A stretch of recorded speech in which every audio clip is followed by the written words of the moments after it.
Pour le groupe radical républicain, démocrate et progressiste, la parole est à Monsieur Gérard Charras.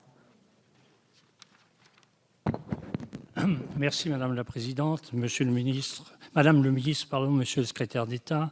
Le gouvernement est attaché, comme les députés du groupe RRDP, à l'égalité d'accès aux études supérieures, je l'ai déjà dit.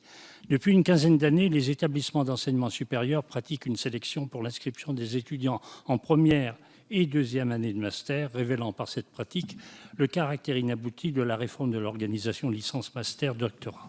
Après que de nombreux cas aient été portés devant les tribunaux administratifs concernant des étudiants recalés en deuxième année de master, soit au niveau Bac+5, le Conseil d'État a statué le 10 février dernier sur ce phénomène à la fois admis et répandu en disposant qu'une telle sélection resterait illégale en attendant un dispositif réglementaire.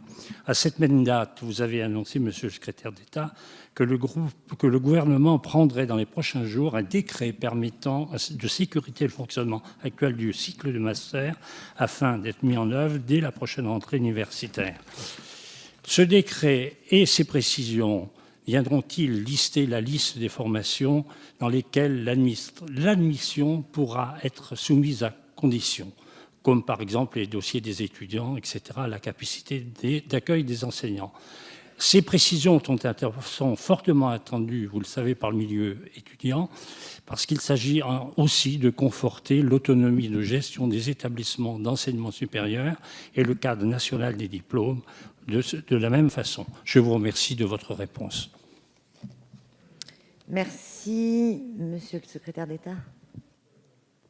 Madame la Présidente, je pense que dans le débat, vous avez eu la quasi-totalité des réponses à la question tout à fait légitime que vous posez, tant à travers l'intervention de Madame la Ministre tout à l'heure que dans les compléments que j'ai été amené à apporter à la suite de l'interrogation d'un parlementaire.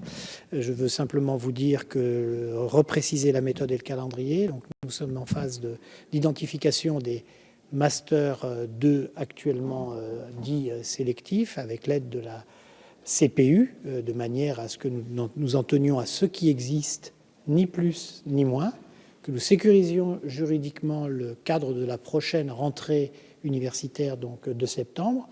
Et cela sera fait en gros d'ici le mois d'avril. Pour le reste, la réflexion sur les masters plus générale sur les questions d'orientation, d'outils d'orientation se prolongera au-delà du décret. Mais en tout cas, la rentrée 2016 sera sécurisée sur la base des pratiques existantes, pour certaines d'ailleurs depuis plusieurs années.